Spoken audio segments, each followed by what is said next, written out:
TFM.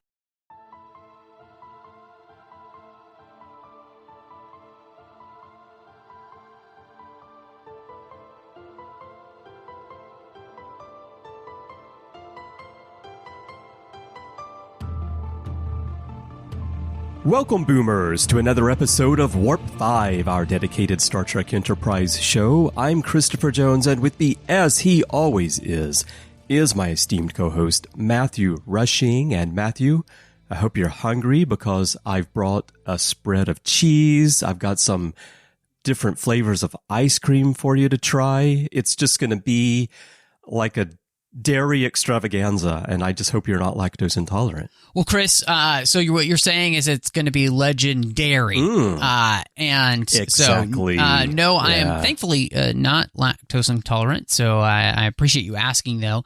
And no, I'm very excited here to try this spread. Although I would say that the food, it seems a little bland when it comes to the aroma here of the food. And so I hope you've, upped your game, how shall we say, aromatically, if that's a word, because, I feel like I just need a little bit more in that area. Yeah, I think Aromatic, that was a band in the 80s, I think. It does kind of sound like a band in the 80s, so. Or the title of a Eurythmics album, one or the other. Probably. All right, everyone. In addition to eating cheese and ice cream today, we're going to be talking about Cogenitor as we continue our 20th anniversary rewatch of Enterprise. This is the 22nd episode of Season 2, and here's a quick rundown of the story. The Enterprise makes first contact with the Vissians, a species that has a lot in common with humans, such as a love of exploration, a fascination with ice cream, and an interest in large tactical arrays. But they also have key differences, like a third gender that enables reproduction. Given the specialized role these cogenitors, as they are called, play in Vissian society, they have little need for niceties such as literacy. That doesn't sit well with Trip, who befriends the cogenitor of the Vissian chief engineer, who himself doesn't get a name, but we can call him Enrique Muñez, and his wife, Calla. When Trip teaches the cogenitor to read, it leads them to questioning and taking their own life. While Trip's intentions may have been good, the outcome was not. All right, Matthew. So you heard it there. I said we can call the chief engineer Muñez because you probably recognize that the actor F.J. Rio played Muñez in several episodes of Deep Space Nine, which we have discussed before. Yes, I love that. And I always love when actors get a chance to come back for different series and play different characters. And of course, that happens a bunch here on Enterprise. A lot of these people are familiar because they have been in previous seasons of Star Trek, and why not bring them back? And I think, what's great about that casting is that, and I think the casting overall for this entire episode is that, the Vissians are such a wonderfully amiable race of people, and they really come across as kind and caring. And, Trip even says, it's wonderful to have first contact where weapons are involved, basically. And, I think that doesn't happen all of that often in Star Trek, it seems like. But this is one of those places where it does. But then, of course, that allows the episode to really dive into discussing some ethical and moral quandaries about what it means to be and meet a new alien species. And so, and this is, I think, of Enterprise, this is probably one of the top episodes when it comes to those type of ideas. I think of this episode, and I think the other one is probably Similitude, where we're talking about like ultra deep philosophical issues and the ramifications of those on the actions in which our characters are going to take. Yeah, exactly. Not getting bogged down in the battle, not getting bogged down in some sort of conflict that takes advantage of special effects, just focusing on what's going on.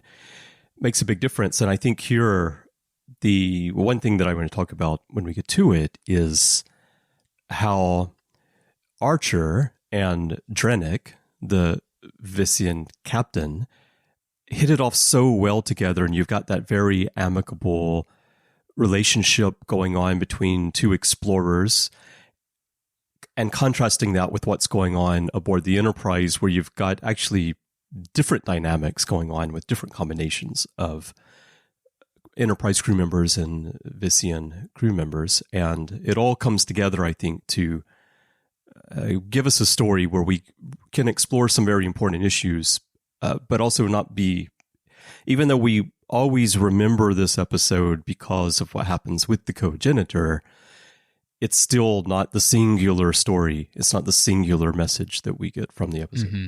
Yeah, I mean, you're absolutely right. I mean, one of the things is that this episode, even though it takes place as a first contact mission, and we don't think of, the idea of massive special effects and all that kind of stuff, this is actually an episode that is absolutely effects heavy because of what they're doing of studying this hypergiant. We see them exploring the hypergiant, so there's a ton of work in that way. But, like you mentioned, we do see here the other side of the story, which is Archer and Drennick and their fast friendship, right? They find that there's a lot of similarities here in them, in the sense that they are both very much explorers, right? This is what they're out here to do. And so one of the things that draws them to the other is their desire to be able to learn more and to grow more and to get to know another culture and to see how that culture thinks about things. And, the fact that, of course, every culture that meets us thinks Shakespeare is the best because, Shakespeare is the best. But, maybe Shakespeare was actually an alien, a time-traveling alien. And because of all of the places he had visited over the millennia, when aliens read his work, they have this natural affinity for it, this natural connection that only Shakespeare could bring to the table, or the page. I mean, it's true. You haven't read Shakespeare until you've read it in the original Vissian, but this is... I think one of the things that in many ways makes Shakespeare, of course, so timeless is the way in which he deals with all of these very human emotions and timeless struggles of humanity. And so then this playing out in the way that it does very much speaks to that, which is our biggest struggles when it comes to the idea of cultural ethics, moral dilemmas, cultural relativism. All of those type of things are things that we're never going to stop dealing with, right? And so that's what I think makes a story like this become so timeless in many ways. So, but no, I'm glad that you mentioned that, because I think the relationship between Archer and Drennick is such a wonderful relationship. And it also does speak to the fact that this is an episode that's kind of rife for being followed up on.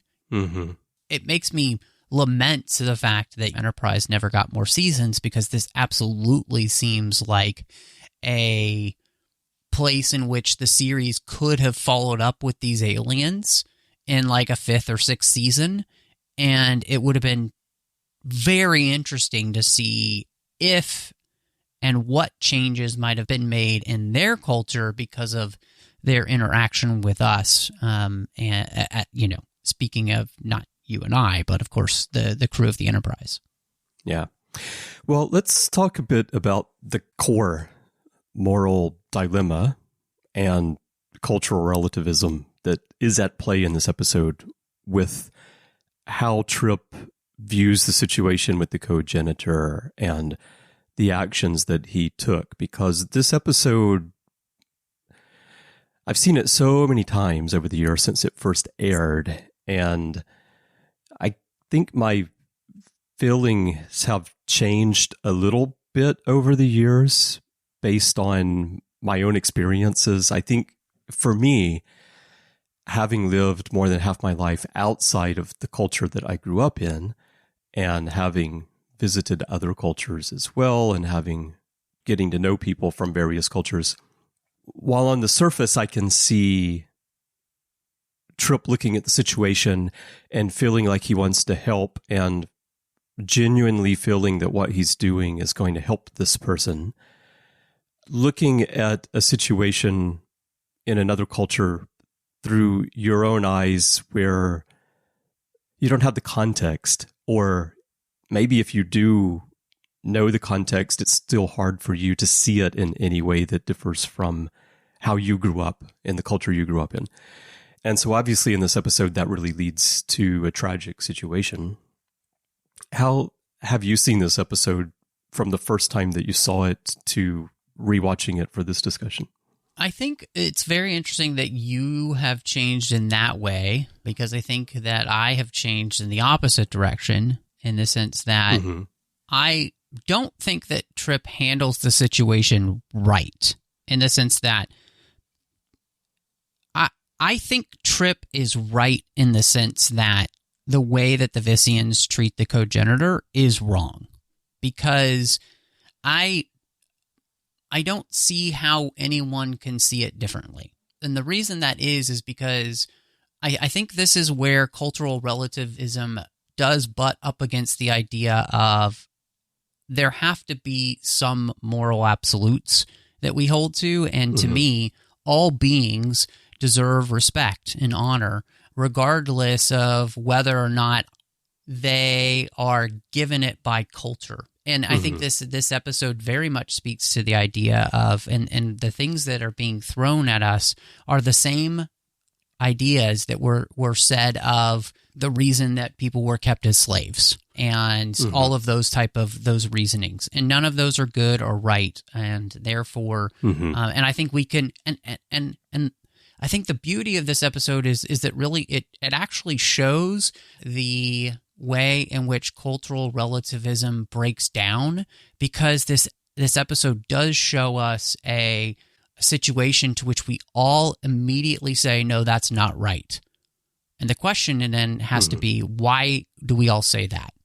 Because we just instinctively know that this being deserves to have the same rights and privileges of any other being on their planet, regardless of what their role is in that society. And so the main issue that happens in the episode is that, yes, the way that Trip goes about this is completely wrong, right? To go behind their backs and all those type of things, to create a dialogue with these people and to say, look, I don't believe that the cogenitor is being treated in the way that they should be treated. And I want to have a dialogue about that because, one, scientifically, they are just as capable of learning and growing as anybody else in your race. So what would be the reason for holding that back?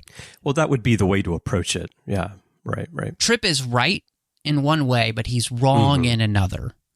And so I think that's the thing that really gets me about the episode, because he handles it incorrectly, but I don't think his actual assumption about the cogenitor is wrong. Well, no, neither do I. And I think that now that you describe everything in that way, I think what I was saying a moment ago about viewing a situation in another culture from your position of being outside that culture can lead to problems is the same thing, because I agree with you that Trip is correct in being concerned about the cogenitor, and yes, everyone should have the same opportunities and the same rights, regardless of whether they're a particular gender or whatever their role is in any given society. The thing is that if you see someone who you feel is being wronged, then the approach to trying to remedy that is what you're describing, open a dialogue. It takes time, right? That's where I think maybe the interesting thing about this episode is that the situation it presents, the societal problem that it presents, and the need to change the situation of people who are being oppressed or held back or not given opportunities is an important one, and finding a solution to that is important. But because of the compressed nature of the story, obviously, it's about 42 minutes, you can't actually, unless you have a story which they do sometimes in Star Trek these days, where it's like 2 weeks later or 2 months later, if you were to jump, then you could tell a story where you're showing a proper approach to resolving a situation. But in this story, you can't do that, especially because it's set up as a first contact situation. And so by the nature of the first contact, they're not going to, the humans, the Enterprise crew and the Vissians are not going to be together for very long. Right. So the story itself is probably the wrong framework for truly addressing the big idea of this episode. No, I think that's right. And that's where we run into problems where we can see Trip as having good intentions in his actions, but going about it in a very wrong way. Well, and this is one of those things, when you think about, say, the civil rights movement in the 60s, right? This is a movement that takes a lot of time. This is a movement that takes a lot of persuasion, and it takes a lot of work. And that's what would need to happen in this situation, right? Because I think there absolutely does need to be a civil rights movement for the cogenitors. They do need to be recognized as full persons. And I think the thing that really strikes me here is the thing that is actually kind of somewhat disgusting to me about the episode, right? The Vissians are saying that they have the right to determine who is a person and who is not a person, basically. The personhood status of somebody. And the moment that we are labeling something so that we can treat it as not a person is so dangerous. And there are many ways in which that is still happening in our world today. And it's very disturbing that we play those type of linguistic games so that we can treat a person as not a person. And so, because I believe, and this is where I come from, a place of understanding that all people deserve the rights and privileges of being people because we're given that by God, right? And so, and again, that's where I think, even though you don't believe in God, we actually still agree on that point, in the sense that all people deserve the rights of personhood because it's just inherent to who we are. Right. I mean, how we each believe we came to be in this universe is beside the point where this is concerned, right? The fact that once we exist, everyone exists. Right. Yeah.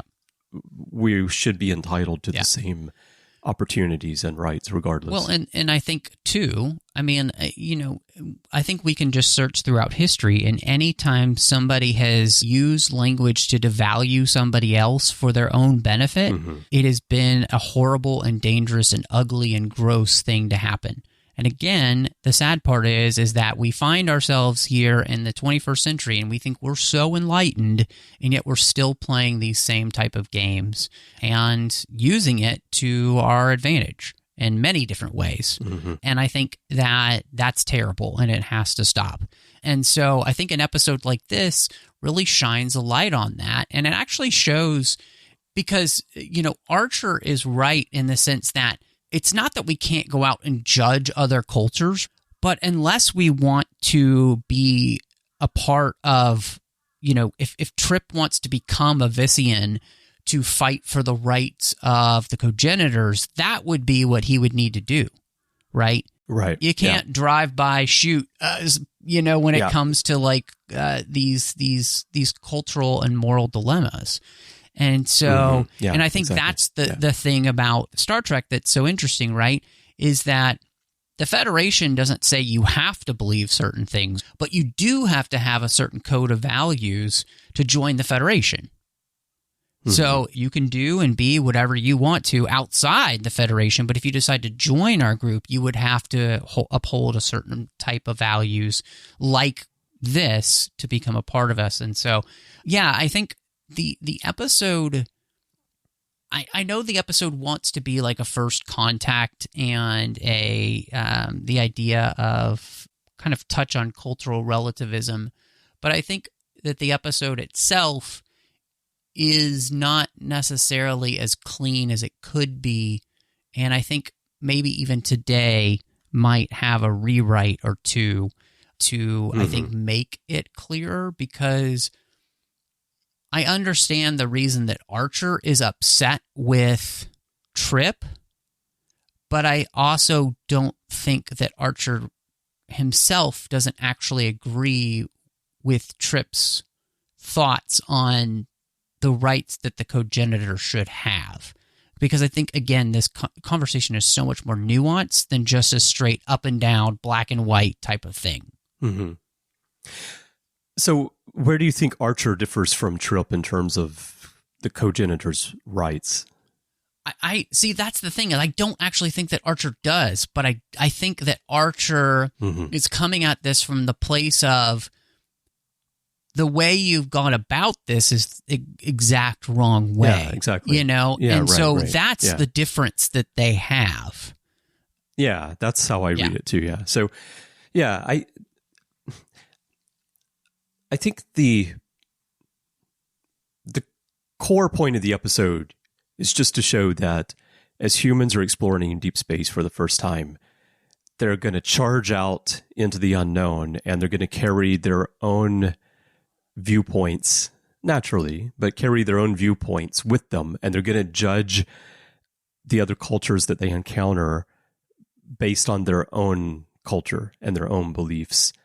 And for humanity to grow in Star Trek, they need to be able to overcome that and be able to distance themselves a little bit from what's happening in the moment, I guess I would say, because there are plenty of times in Star Trek later on the timeline, once we have the Prime Directive, where a captain has to take a position, or an officer has to take a position on something that they are not comfortable with because they want to do something, because it feels wrong for them not to act, but they hold back because they know that there's this Prime Directive. They're representing the United Federation of Planets and Starfleet, and they are not supposed to take matters into their own hands in the way that Trip does here. And so the point of the episode is, how do we get the NX-01 crew, humans of this time period, into that future of Star Trek?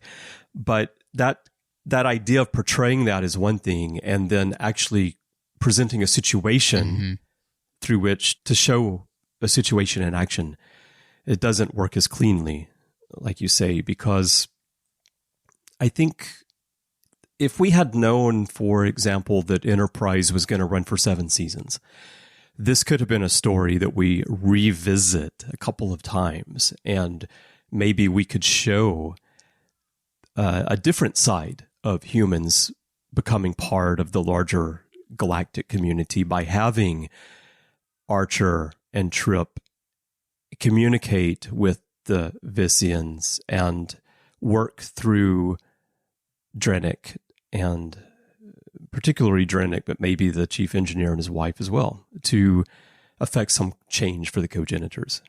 But I think that would be a very different story, whereas I think the point here with the ending that we get, of course, is to really have Archer have to come down on Trip in a way that really, I think, catches Trip off guard because of the long friendship that he has with Archer, because Trip, up until the end, Trip doesn't realize that what he's doing could have real consequences and could actually harm the cogenitor who he's trying to help. And just that shock of hearing that the cogenitor took their own life, right? It really gets Trip. And then Archer actually has to put it into words about why that happened. Yeah, I think, again, the interesting thing about this is that we actually see how human values are actually going to become the dominant values of the alpha and beta quadrants, right? Because the Federation is so heavily influenced by humanity. And of course, this is a show written by humans, right? So, and it's that makes a big difference. And it's also a show that is exploring what it means to be human through storytelling. So, therefore, and that's a real key. I think obviously the reason that Trip is taken aback is this is before a federation. This is with an alien race to which is not a part of a federation. And therefore, the reaction then to and the actions taken by Trip have obviously seriously and deadly consequences. And I think you're right. I don't think that he realized the way in which his actions could lead to this type of place, because he doesn't realize the extent to which the cogenitor and this culture are completely against any change like this happening. And so this is, again, a place, I think, where the episode, because it's kind of like a drive-by, there isn't the ability to really deal with all of these nuances in the way that we would kind of want. Yeah. Well, that's the thing, right? We don't know that the Vissians are completely opposed to any change, but because of the role that the cogenitor plays in their society, any change would require deep thought and discussion and probably scientific intervention, because as it's portrayed here, without the cogenitor, the Vissian race would go extinct because they can't reproduce. Right. So that doesn't mean that the cogenitors need to be treated like non-people. Right. They could still be given all the same rights and opportunities and still produce the enzyme that's necessary for Vissian reproduction. But unless it's like so many issues in society that are going to require a shift in thinking or a shift in how we live, even if people might agree that, oh, yeah, that would be okay if we did something this way, you still can't just flip a switch and change how society functions in an instant and expect everything to go smoothly and everyone to agree with it, right? It just takes time. So I guess that's the main theme of our discussion, is that the framework of this story doesn't work for the actual situation that is being addressed, because it's a long-term change that would have to be taken. And I think that goes back to what I was saying at the very beginning about how my view of the episode has shifted a bit over the years because of my own circumstances and living in a different culture for so long. Again, I think that, like in Japan, if you were to visit Japan, you would see things in society that you would feel like, wow, I can't believe that they do that here. I can't believe that that is how this group of people are viewed or treated, or there's this rule or that rule. And you might think, well, that's just, they got to change that. And I'm not going to follow that rule. I'm just going to ignore it because that's not how I would do it. But in reality, that's not going to work out very well for you. And if you live here long term, like I do, and so many other people who I know who are expats have been here for decades, you come to understand that, yeah, things can change, but you need to approach it in the right way, and then it's going to take time. And that's where what I was saying at the beginning, it's more about that in broader terms, not specifically in the idea of, hey, we can treat a human being like they're not a human being. That's not what I was talking about.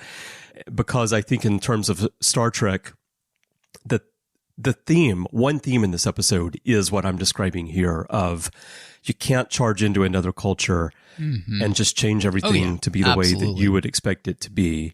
And then another theme in this episode is this idea of how do we treat living beings and how do we ensure that everyone has equal rights and equal opportunities.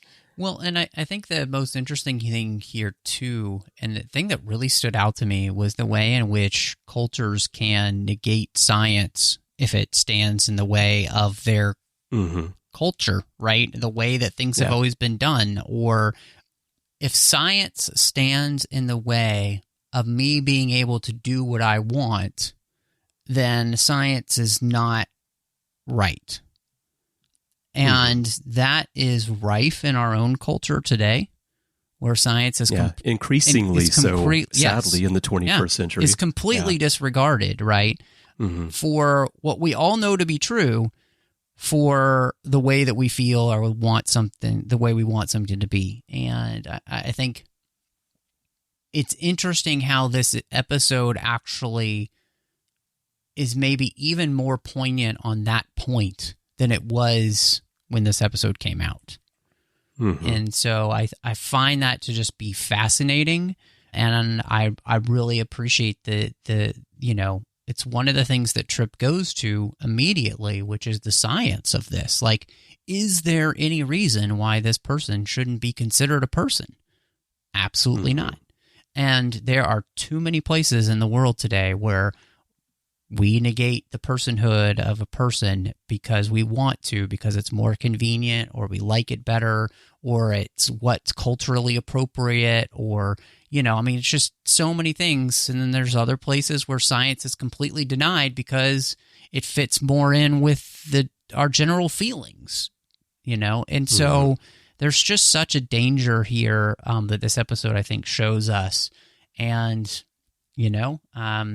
they did a great job on that front, I think. Yeah, absolutely. All right. Well, I think we've covered this pretty thoroughly. So as to not keep going over the same themes, which I personally feel like I may be doing a little bit, why don't we wrap up with some final thoughts? And what's your rating for this one? I think this is a really good episode because it allows us to be able to think very deeply. I do think that this is also a place where the absolute limitations of the series comes to light. And so I think that I'm going to be generous in the sense that this episode is probably more like a 3.5, really, just because of all the things we've talked about and how limited it is in the discussion. But because it's led to such a great discussion, I am going to give this 4 out of 5 Limburger cheeses because, the aroma. Yeah, it's not that strong, but get you some good Vissian gorgonzola. It puts Earth gorgonzola to shame. Oh, I'm sure it does. Yeah, no, it's well said, and I think my view of the episode, after our discussion, it was a good chat, I think, because one thing I'm generally so focused on the actual story elements and how those are playing out that I'm not really thinking about whether this is the right canvas for the message in the first place. And I think that that's the key point here, is that I like what they tried to do with this episode. I think the messages are very important on an individual level, where the cogenitor is concerned, where Trip is concerned, on the broader level, where two cultures coming into contact with one another are concerned, and then in the overall building of the foundation of what Star Trek is all about.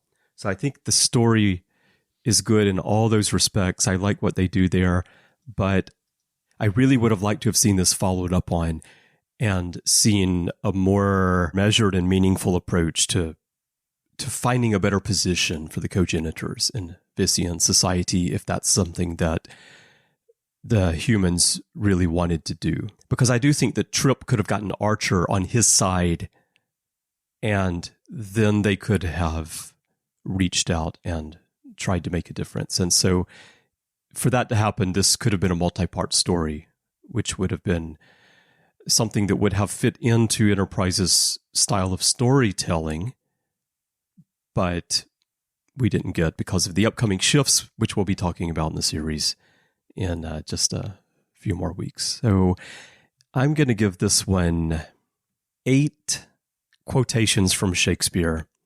And previously I probably would have given it 9, but I'm going to shave one off for the fact that the framework just doesn't really support the goal of the story.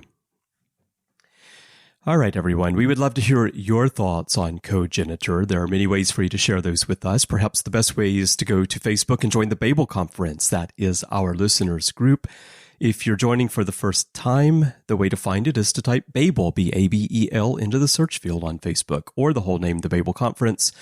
If you're joining for the first time, please do answer the questions and agree to the rules of the forum so that I can let you in. It's a closed group intended for listeners to extend the conversation beyond the podcasts. So we do like to know that we have listeners in there, so it's not just another Star Trek group on Facebook. And if you'd like to send us email, you can do that by going to our website, trek.fm/contact. Use the form you find there, choose to send to a show, and choose Warp 5, and that'll come to Matthew and me by email. And of course, you can find us everywhere in social media. Our username is TrekFM. And if your podcast app of choice allows you to leave a rating and a review, we'd love to get that from you as well. Now, Matthew, when you're not taking your new spaceship for a spin around a hypergiant, where can people find you? Well, of course, you could find me all over the place on social media under the name MattRushing02. Twitter, Instagram, Letterboxd, Vero are the places that I am most active. Of course, you will also find me here on the network outside of our Star Trek talk over on the 602 Club, talking about all of the things that we love outside of Star Trek. So many different fandoms. We hope you'll join us. It's a great time over there. We've got some great surprises for you here coming up as well. You can also find me doing literary treks about the books and the comics of Star Trek. Chris, you and I are doing our 30th anniversary rewatch of Star Trek Deep Space Nine over in the Orb, which has been a blast. Of course, you can also find us with Saddle Up as that returns. We've got the return of Strange New Worlds, and the Artificial Tango has wrapped up for the moment as Star Trek Picard has come to an end with Season 3, but we've got some fun surprises for you in store. In fact, don't worry, we are going to go back and talk about Season 1, so that will be coming in the future. And you can also find me over on the Nerd Party Network with 2 shows. One is called Owl Post. I did that with Drake Hoffman, talking through every single chapter of Harry Potter, one chapter at a time. And the great John Mills and I are talking about Star Wars each and every week over on Aggressive Negotiations. But Chris, if people would like to see what kind of stinky cheeses you're enjoying today, or just in general, where can people find you? Well, yeah, you can go to my new blog, stinkycheeses.com. It's quite a project I've got going there. But when I'm not working on that, you can find me elsewhere on the network with you doing all those shows that you mentioned. Also, Larry Nemechek and I do the Ready Room from time to time, and you can find me in the back catalog on a range of shows. And if you'd like to chat, you can find me on social media. My username everywhere is C. Bryan Jones, letter C and Bryan with a Y. Twitter is where I'm most active. I'm also trying out all the various other social media platforms that are popping up. So if you're on one of those, you're trying it out, you'll probably find me there. Send me a message. I'm seeing which ones take off and which ones don't. But for right now, Twitter is where I'm still most active, and I'd love to chat with you there. See Bryan Jones. And if you would like to help us keep this show and everything that we're doing on the network going, we could definitely use your help. To find out how to support us, please visit patreon.com/trekfm. That's patreon.com/trekfm. You can become an associate producer, get involved in other ways. We wouldn't be here without your support. So a huge thank you goes out to everyone who's supporting us right now. We really, really do appreciate it so very very much. Well, Matthew, as if we didn't get enough of the Borg lately, it looks like we're going to visit them one more time next week as we talk about regeneration. So looking forward to that. Well, Chris, I can't wait to get to another Borg story. So let's go.